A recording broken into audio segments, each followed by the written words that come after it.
gods, goddesses, mortals. It's all part of growing up at Crystal Theater. I'm Cheryl Kemeny, president of Crystal Theater and one of the main author-composers of the plays that we offer. And I'd like to talk to you a little bit about the way children learn and the way Crystal Theater enhances all aspects of their life. So when we first developed Crystal Theater, we began back in 1988, and we did not have any money for materials, so we started writing shows. And the kids really dictated by their likes and dislikes what we ended up doing. We found that they like fantasy, they like performing parts where they have lines and solos. So we set about to do that. In the process, we learned a lot about how children learn and what makes them love to learn. And the one thing they love to do is play pretend. When they play pretend, they try on different personalities, different roles, different occupations. And you may think, oh, that's not going to affect them at all. But I am telling you, I have written shows for specific kids where they played a composer, they became a composer. They played a lawyer, they are now lawyers. We've been doing this for 27 years, as of 2014, and we have learned what succeeds and what doesn't with kids. With our very little ones, they come in not being able to read, and they want to have that script and be a professional actor, that they will go home and learn how to read because they have a DVD with the lines from the show on it, and they'll look at the script and their mother goes, but honey, you don't know how to read. Oh, yes, I do. Yes, I do. And they'll memorize the entire script and learn to read just because they want to do that part so badly.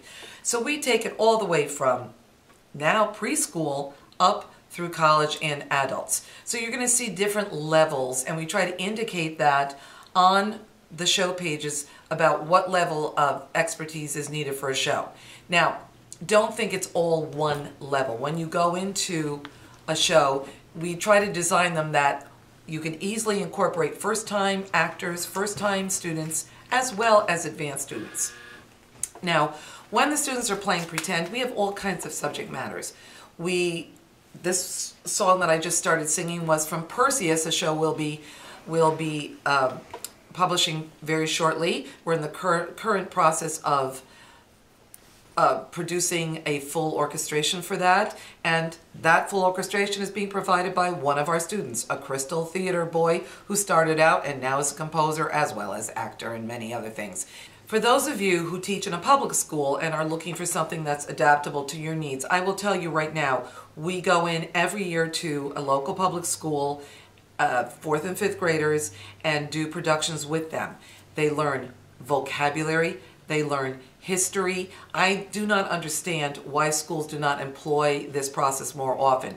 The students learn so much about it, much more by playing the parts and being involved in acting out what the founding fathers went through, what the gods of Mount Olympus did, what Cleopatra went through if you're in high school. All of this material translates into learning, and learning in a fun way that is retained. I have students who are now in their 30s who come back and sing the songs for me from shows they were in 2nd, 3rd, and 4th grade. Students who have gotten high SAT scores and come back to me and said, oh, I complained about the vocabulary you used in that show, but because of that, so many of those words were on the SATs and I knew the answer. Other students, they're in 9th grade, they've done Perseus the Dragon Slayer. The teacher starts to introduce all of these difficult names, Aphrodite, Amphitrite, Perseus, the whole list.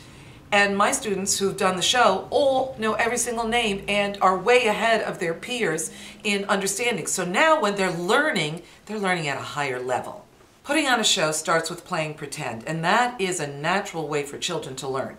Now, many people in the theater profession absolutely poo-poo demonstrating or line reading.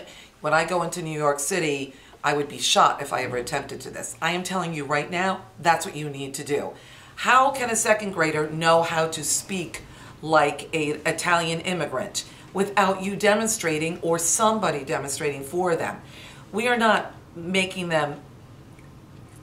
forcing them to do an interpretation the way we do, but we're setting examples. So I recommend you do that. Animals learn by mimicking, children learn by mimicking.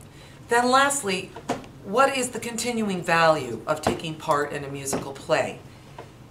Not only do you learn something, but you create incredible bonds, long-lasting friendships, because all of the people in the play with you have taken a risk together. They've gone on an adventure, a journey together. And when they come out the other side, there is an incredible bond. There is an incredible, that is what real self-esteem is. Self-esteem comes from accomplishing something, not from you saying, oh honey, you're so wonderful, you don't have to do anything. Don't believe that. These students can accomplish, and you'd be surprised. Require more of them.